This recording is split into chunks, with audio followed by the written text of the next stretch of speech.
আসসালামু আলাইকুম। আমি মোহাম্মদ শাকিব। এই মুহূর্তে সারা বিশ্বে ঘটে যাওয়া নানাবিধ সমস্যা নিয়ে সারা বিশ্ববাসী একটা অস্থির সময় পার করছে। আমরা সকলেই জানি ইরান ইসরায়েলের ভিতরে এই যে চলমান যুদ্ধ, এটিকে কেন্দ্র করে পৃথিবীতে সব বড় বড় শক্তিধর রাষ্ট্রগুলো তাদের নিজ নিজ ধারাবাহিকতা অনুসারে তাদের নিজ নিজ সুসম্পর্ক যে সমস্ত দেশের সাথে তাদের সাথে একজোট হয়ে সারা বিশ্বের ভিতরে একটি তৃতীয় বিশ্বযুদ্ধ জন্ম দেওয়ার লক্ষ্যে পূর্ণাঙ্গভাবে কাজ করে যাচ্ছে। প্রকৃতপক্ষে আজকে সারা বিশ্বর কাছে একটি প্রশ্ন, তাহলে আজকে এতগুলো বছর, এতগুলো সময়, এতগুলো ধারাবাহিকতা, এত নিয়মকানুন, এত ধর্মীয় অনুশাসন কিংবা সাধারণ জীবনে মানুষের ভালো থাকার জন্য এই যে জাতিসংঘ কিংবা বিভিন্ন প্রতিষ্ঠানগুলো কিংবা বিভিন্ন দেশগুলো যে প্রতিষ্ঠা তারা চালিয়ে যাচ্ছে, এগুলো কিসের জন্য? এগুলো আসলে প্রশ্নবিদ্ধ।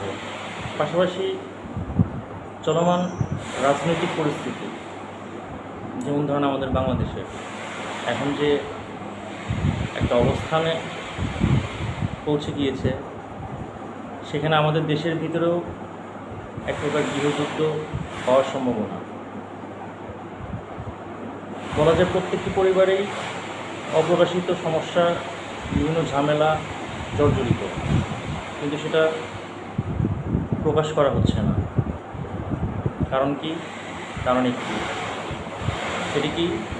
স্বার্থ এবং শক্তি। যে দেশে যত বেশি শক্তি, যে দেশের অর্থনীতি যত বেশি স্ট্রং,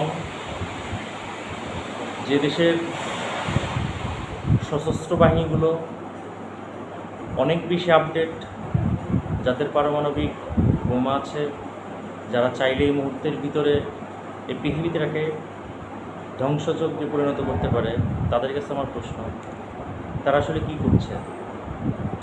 এই যে এত উন্নয়ন, উন্নতি, এত ধারাবাহিকতা, এটি কিসের জন্য? আসলে মানব সমাজের সাধারণ জীবনটাই যদি আসলে না থাকে, তাহলে এই যে শিক্ষা, এই যে জ্ঞান কিংবা এই যে এত ধারাবাহিকতা, এগুলো আমার কোনো প্রয়োজন নেই, কোনো প্রয়োজন নেই। আজকে হিরোশিমা নাগাসাকিতে জাপানে যে পারমাণবিক বোমা অ্যাটাক করা হলো, এখনও সেখানে বিকলাঙ্গ শিশু কিংবা বিকলাঙ্গ মানুষ সেখানে জন্মগ্রহণ করে, সেখানে আলো বাতাস, সেখানের মাটিতে ভালো করে ফসল হয় না। তো এই আবিষ্কারের কী প্রয়োজন আসলে? আমি এই যে বাহাদুরি বা এই বিষয়গুলো, পৃথিবীতে প্রত্যেকটা প্রাণী যার জীবন হয়েছে সে তো মৃত্যুবরণ করবেই, সাধারণ মৃত্যুবরণ হওয়াটা ভালো না? আসলে প্রকৃতপক্ষে আমরা যত প্রেক্ষাপট, যত পন্থা কিংবা যত ধারাবাহিকতা আসলে বলি না কেন, আমাদের জায়গায় আমরা যতটাই আসলে নিজেদের জ্ঞানী বা যে কোনো বিষয় আসলে প্রকাশ করি না কেন, প্রকৃতপক্ষে আমি মনে করি আমরা আসলে পৃথিবীটা ধ্বংসের দিকেই নিয়ে যাওয়ার জন্যই আসলে মরিয়া এবং ব্যস্ত। এবং সেই জন্যই বলবো, উন্নতি হচ্ছে সবচেয়ে বড় কারণ অবনতি। আজকে সাধারণ মানুষ, ইরানে বলেন, ইসরায়েলে বলেন, তারা প্রত্যেকেই ক্ষতিগ্রস্ত একজন মানুষ হিসাবে যদি চিন্তা করা যায়।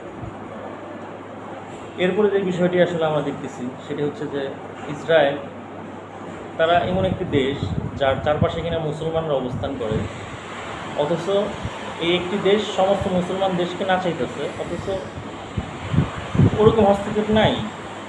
তাহলে মুসলমান জনগোষ্ঠী যারা আছে তারা কী করতেছে এই মুহূর্তে? আমরা তো জানি যে সারা বিশ্বে মুসলমান যারা আছে তারা তো প্রত্যেকেই বাদশাহী জীবনযাপন করে এবং অঢেল সম্পদ, টাকা সম্পদের মালিক। তারা এই মুহূর্তে কেন চুপ? আসলে সব কিছু মিলেই এই প্রশ্নটি দাঁড়ায়, আসলে জীবনের অর্থ হচ্ছে শূন্য। জ্ঞান প্রকাশের জায়গাটা, এই যে এত আলোচনা, এত ধ্যান ধারণা, এত শিক্ষা, আসলে আমাদের উচিত আমাদের কুশিক্ষা গ্রহণ করাটা সবথেকে বেশি প্রয়োজন। আমাদেরকে গতানুগতিকভাবে যে শিক্ষাটা দেওয়া হয় যে সদা সত্য কথা বলুন, ভালোভাবে চলুন, মানুষের উপকার করুন, অমুক করুন, তমুক করুন, এই যে ধারাবাহিকতা, এগুলো থেকে বেরিয়ে আসুন। আমরা কেন বেরিয়ে আসতেছি না? আমরা বলি মানুষের পুটকি মারুন, এক দেশ আরেক দেশের পুটকি মারুন, দেশের ক্ষতি করুন। মানুষ মানুষকে পুটকি না মারলে এই শিক্ষার কোনো মূল্যায়ন নাই। এই সমস্ত শিক্ষাটা প্রয়োজন লিপিবদ্ধ করা। যদি আমরা এই কাজটি না করতে পারি, তাহলে কিসের এত বাহাদুরি, কিসের এত পন্থাভিত্তি, কিসের এত ধারাবাহিকতা? এগুলো আসলে বিন্দুমাত্র প্রয়োজন বোধ করি না আমি। আসলে যুদ্ধ শিক্ষাটা প্রয়োজন।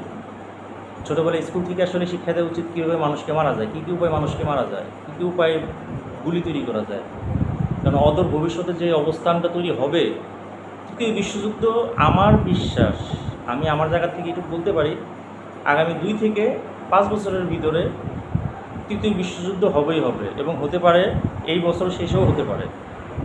অস্বাভাবিক কিছু না, জীবন অনিশ্চিত। সেখানে এই যে এত অর্থ উপার্জন কিংবা এত ধারাবাহিকতা, আজকে ইরানের কথা দেখেন বা এই যে ইসরায়েলের কথা, যে সমস্ত বিল্ডিংগুলো ভাঙছে, যে মানুষগুলো সেখান থেকে চলে গেছে, মানুষ কষ্ট অর্জিত করে তারা বিল্ডিং বাড়ি করে করছে, ব্যবসা বাণিজ্য যাই কিছু সব কিছু থেমে গেছে না? গেছে কিনা বলেন? কী লাভ এগুলো আসলে? কী উদ্দেশ্যটা কী আসলে? উদ্দেশ্যটা হলো ক্ষমতা, বাহাদুরি। এই শিক্ষাটা প্রয়োজন আমি মনে করি।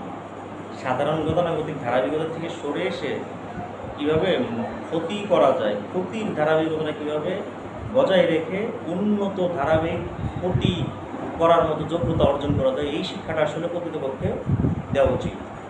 তাহলে কিনা সমসাময়িক সময়ে স্বাভাবিকতা থাকবে বলে আমি মনে করি। তাহলে মানুষের কষ্ট থাকবে না, মানুষ ওটাই আসলে ফিল করবে যে না, ক্ষতি করতেই হবে, এটাই হচ্ছে জীবনের মূল অংশ। যদি কিনা এই বিষয়টাই যদি বাস্তবায়ন না করা হয়, তাহলে আমি বলবো সম্পূর্ণ নাটকের মঞ্চে ধারাবাহিক জীবনযাপন চলমান। আজকে বিভিন্ন ধর্ম, বিভিন্ন ধারাবাহিকতা, বিভিন্ন কিছু, এইগুলো যে হচ্ছে, এইগুলো একটাবার কি প্রশ্ন করে দেখছেন? হিন্দু রেখে খাওয়ায়, খ্রিস্টান রেখে খাওয়ায়, বৌদ্ধ রেখে খাওয়ায়, ওই যে নেতা নেই কোন কোম্পানি ইহুদি, ওরা কি খাওয়ায়? খাওয়ায় না? আল্লাহ খাওয়ায় না? আল্লাহ তো খাওয়াইতেছে। 4,500 ধর্ম আছে সারা বিশ্বে, এদের সবাই খাওয়াইতেছে না? চালাইতেছে না? চালাইতেছে তো, চালাইতেছে না বলেন? তো সেই জন্য এইটা বলবো যে ধর্ম ধারাবাহিকতার ভিতরেও পরিবর্তন প্রয়োজন, মানে নতুন করে ধর্ম আসলে প্রচারণা প্রয়োজন, কিন্তু সেটি কি সম্ভব? সেটি সম্ভব না। তো আমার আজকের বক্তব্যটা আসলে আমি এভাবেই বলতে চাই, ভাববেন, ঠিক আছে? বহুত নাটক চলে পৃথিবীতে, এগুলো ভাববেন। এই যে মুখোশধারী, ভালো পরিচয় বহন করা ভদ্রতা, আসলে এগুলো ভাববেন। থাকুন না আমার মতো ওই যে নাটকীয়তা বাদ দিয়ে স্বাভাবিক বাস্তবতা নিয়ে আসলে চলুন না। কুশিক্ষাই আসলে প্রকৃতপক্ষে সুশিক্ষা, আর সুশিক্ষাই আসলে জীবনের জন্য সর্বোচ্চ অকার্যকর এবং ক্ষতিকর বিষয়, যার কারণে আমরা করোনা ভাইরাসের মতো ভাইরাসে অ্যাটাক হব, আরও অন্য কোনো ভাইরাসে অ্যাটাক হব। ইভেন একটা সময় এমন হবে যে আমরা ভাইরাস তৈরি করে করে করে এক একটি দেশ, এক একটি মহাবিশ্ব, এক একটি ধারাবাহিক অঞ্চলগুলোকে আমরা ধ্বংস করে দিতেছি। তো এই লক্ষ্যে এই মুহূর্তে আমার এটিই বলা আসলে যে স্বাভাবিক জীবনে আসলে স্বাভাবিক না, অস্বাভাবিকতা হচ্ছে আসলে প্রকৃতপক্ষে জীবন।